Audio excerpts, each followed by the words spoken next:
So, tell me about yourself.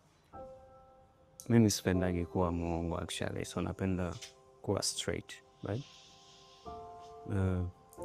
Kwa sababu ni kukudanganya sasa hivi baadaye afu kagundua itakuwa sio kweli, utakuja kuumia sana.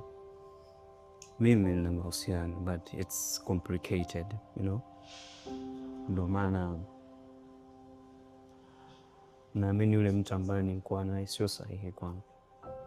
So that's why I'm trying to impress you, so I should be mine.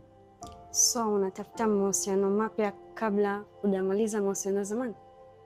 Okay, nikisema it's complicated maanake it's 50-50, right?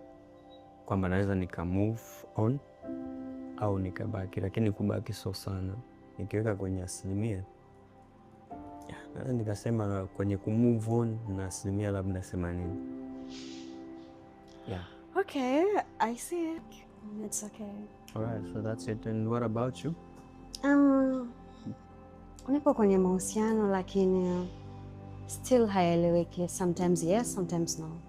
Sometimes tunaelewana, sometimes tunakosana. So inafanya sometimes nachanganyikiwa, sometimes mambo yangu nakuwa na stress, mambo yangu hayaendi vizuri. So just trying to focus on my life. Alright.